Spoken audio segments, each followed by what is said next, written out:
Hi, everybody. Thank you very much for being here today. I can see, most of you guys are very, tired and keep awake. So, right. Let me introduce myself. I'm Rony from Happy Elements.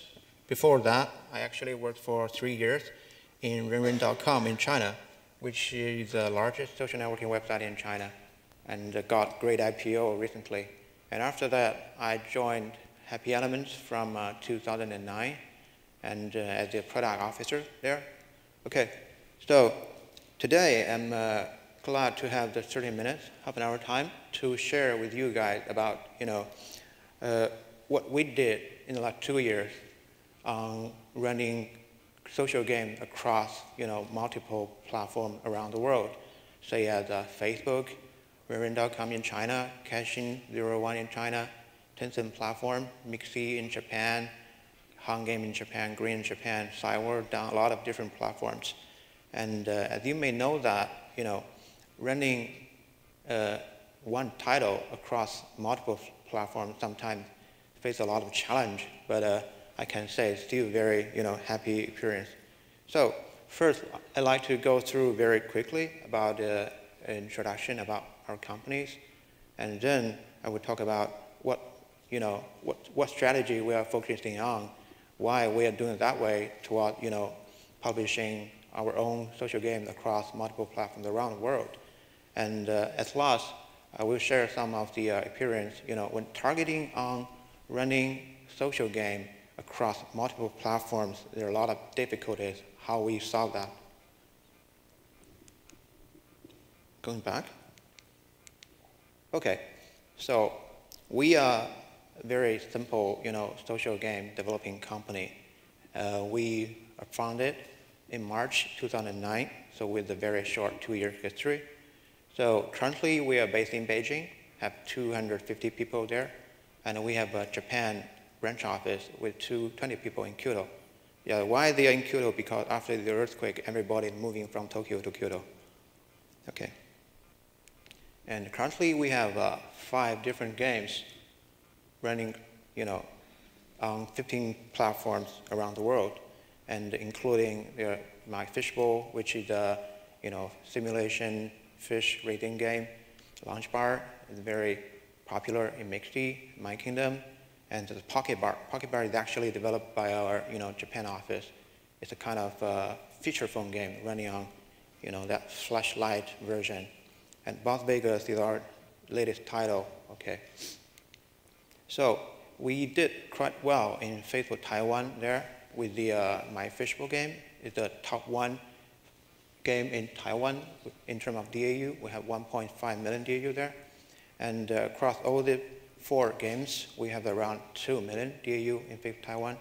So Facebook Taiwan is a traditional Chinese market, a very small market. There are only 24 million population in Taiwan, and within our Fishbowl game, we have around 12 million stores there, okay. And in Japan, we start to, operating game in Japan since, late 2009. So this is the, top chart on Mixi. Mixi is the largest PC platform on Japan. It also has the mobile portal. So on the games are ranked by weekly active users. So among the top 3 most popular games, we have 2 there. One is Launch Bar, and one is My Kingdom. We also expanded our game to Hangame. It's more like a pure, game platform there. And also we have a feature phone game, Pocket Bar, which is very popular on Mixi and Gree. And we also have an Android version, My Kingdom, and it's worked with Gree very closely on their Android version platform.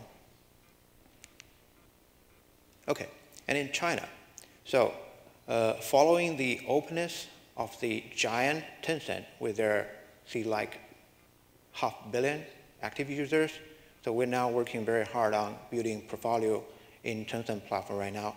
And also at the same time, we are running all of the games across all the, popular social networking website in China like Renren.com and Caixin01, and the recent, Twitter-like service, Weibo, also opened their platform.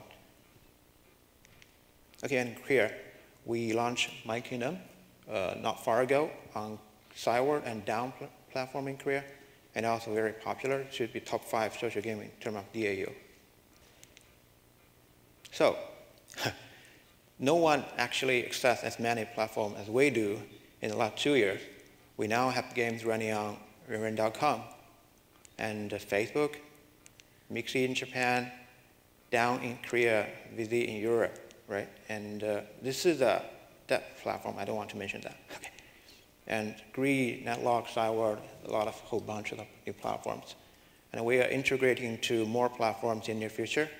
So here, many of you may ask, why are you doing this, running, social game across the globe? Why aren't you focused on, operating your game on Facebook? Because there are, huge audience there and can generate a lot of revenue. And are those platforms really monetizable? Can you get real money from all of those platforms? So what is the strategy there? Okay, so I can go to the next part about our strategy. So actually, in our point of view, the social networking world is kind of have 2 parts. One part is the Facebook world, and the other part is non-Facebook world. And within the Facebook world, there are, English market and non-English market. And we all know that the recent growth of Facebook is driven by international, growth, or at least within 1 year. But for a very long time, within all this non-English market, there are no, local language games for them to play. So what if there are, good quality local language games? Let me show you some examples there. So, oh, what's that? I pressed the wrong button.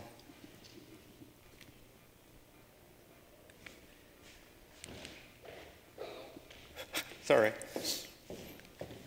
I was supposed to press. I'm sorry. Okay. So let me take the example. So in Facebook Taiwan, right, before the middle of 2009, the total audience in Taiwan is only around 500,000, right? It's a very small market. But after, a Chinese developer launched a Happy Farm game in Taiwan, and we launched our, My Fishbowl game in Taiwan, the market grows very sharply from 500K to around, let's see, 8 million, right? And another example is Facebook Thailand.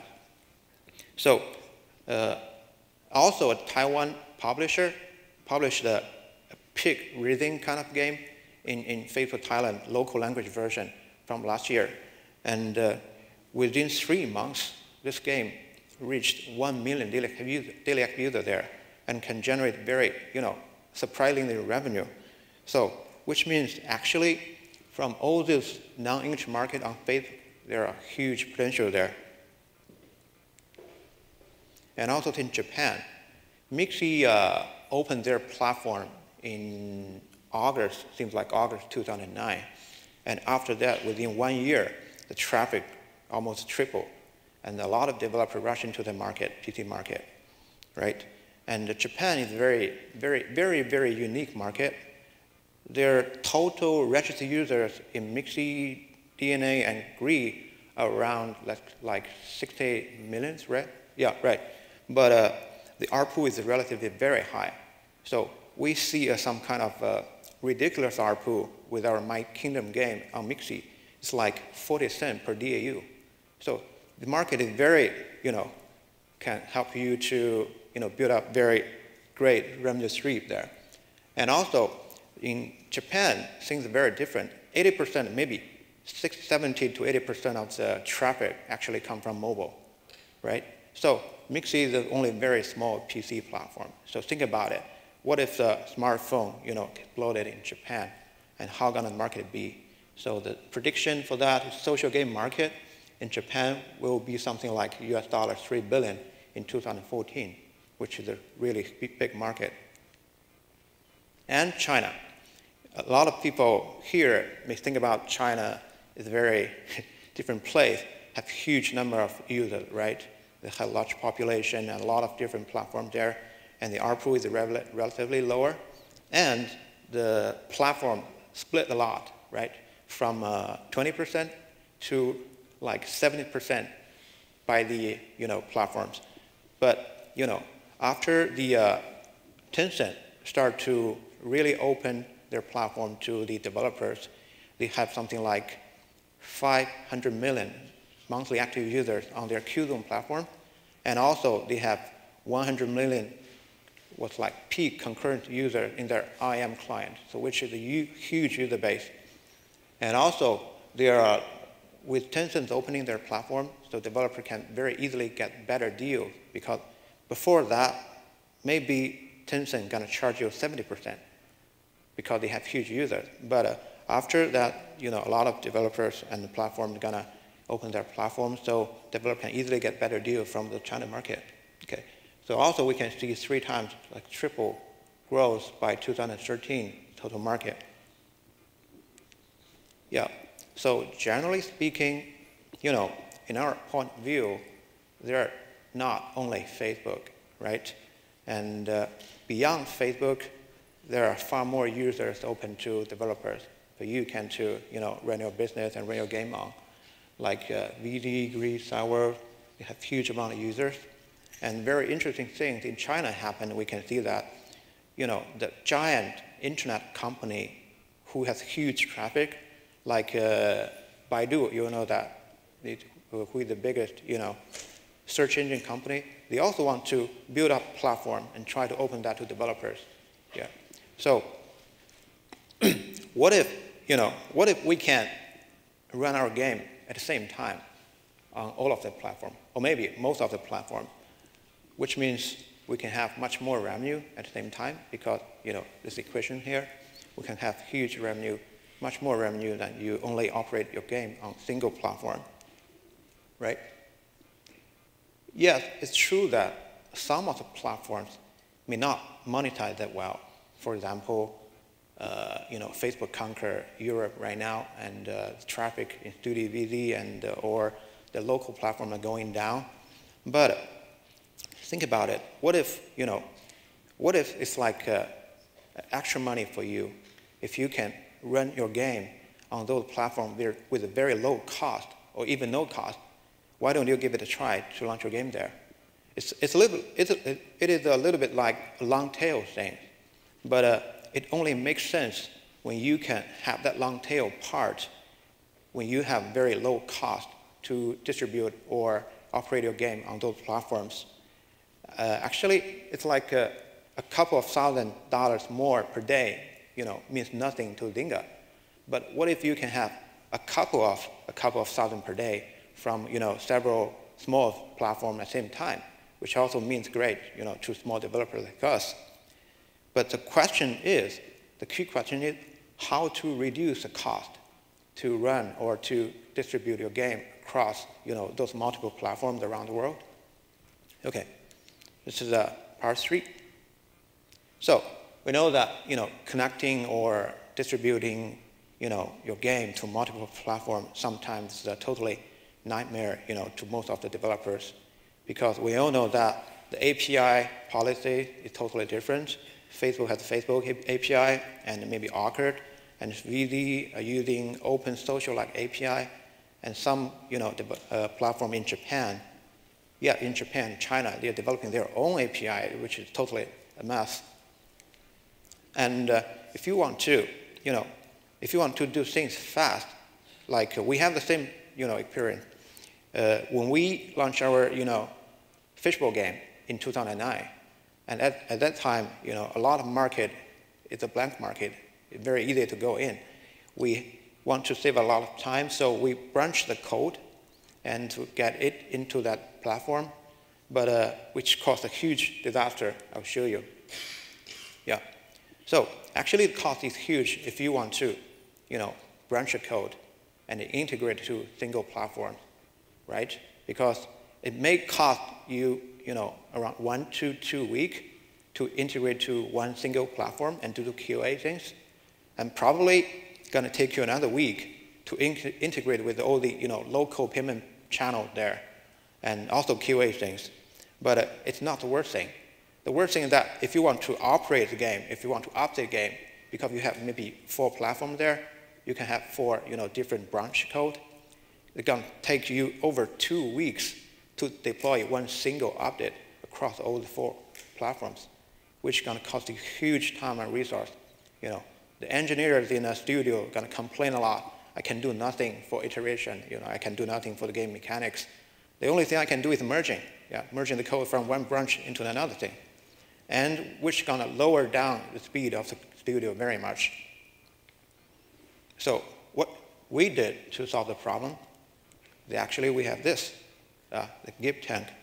So what is GIP? GIP is actually stands for Global Integration Platform. It's on a very high level. It's a kind of a middleware thing we developed in our company. So from last year, we have a dedicated engineering team focused on, the idea is very simple. The idea is we want to take all over those platform-related things from the studio to a single department, right? We don't want the studio guy, the engineer, the game designer, the producer, to think about platform things. They don't care about that. The only thing studio is doing is to iterating and updating the game, releasing new content, right? And retain users and earn money. And they even don't know which platform the game is running on now. So the GIF platform is a middleware and has 3 parts. So we have a visualizing portal for the studios. And this is a aggregation of a lot of different tools. You can have localization tools for you to translate and localize your game, right? And you can have the custom support tools because you don't want to have thousands of user complaints from different countries. And also we have integrated data analysis tools there and deployed tools for the engineer. It's the visualized developer portal. And after that, we have the distribution part. It's actually a little bit like our own API system. We get into all the Mixi API, Down API, Open Social API, and Facebook API into our own API. And for that, it's going to be very easy for us, for our own studio, to distribute our game because we only have to integrate with our own API. And the API guys take care of the API changes and may sometimes introduce some new API for us. And also in the distribution part, we have another team about how to create user flow across our own games, right? Some kind of in-game cross-promotion or the cross-promotion banner things. And the last part is about monetization part because there are a bunch of different local payment gateways out there in different countries, such like in Taiwan, the most popular payment way is a prepaid card, right? In my part, prepaid card. And in Japan, people sometimes use PayPal and use web money. And in South Asia, people prefer to use mobile to pay. So there are a bunch of payment gateways. But for us, it's very simple. This team takes care of all the payment things. And if you launch your game into our own platform, you don't care which payment gateway should you choose because this team is going to take care of that. It's a little bit like the player play your game and he can he can see the payment gateway prioritized by this team. Okay.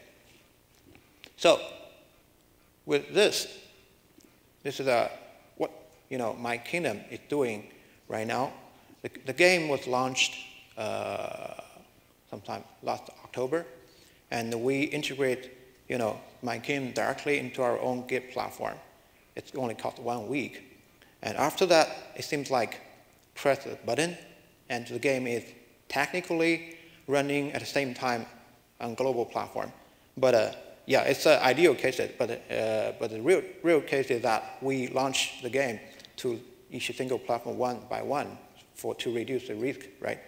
And that's why My Kingdom is right now running on over more than 10 platforms there, and have more than 10 different language versions running globally. Yeah. So by doing this kind of middleware, which reduce a lot of cost and resource and energy of the studios and can make them focus on developing the game itself. But besides that, you should also set up some things like this, local operation team. Yeah, I can say that, yeah, this is an extra cost. You have to do that if you want to run a game globally. Because, those local guys understand the market and understand the audience, right? And they understand why the complaint comes from, and they can be some kind of middle layer to connect directly from the users and from the studio team, right? So, okay, the last I want to share with you about pie chart. It's a little bit confidential, so I removed the numbers out. It's about my kingdom data breakdown. So it's very interesting. You can see that, from the DAU pie chart, Qdong, actually in China, it's very large. Yeah, but they contribute a meaningful revenue, part. And you can see Mixi. Actually, the DAU on Mixi is not that large. The revenue there is something like incredible or ridiculous. Yeah, right. So by having the middleware like this and local operating team, so actually we can do something like this, run the game globally, and have that long tail part with that very low cost. Because we believe maybe Facebook gonna conquer everywhere around the world, but there should be some place. It's hard for Facebook to conquer. One is Japan, and the other one is China, of course. Okay.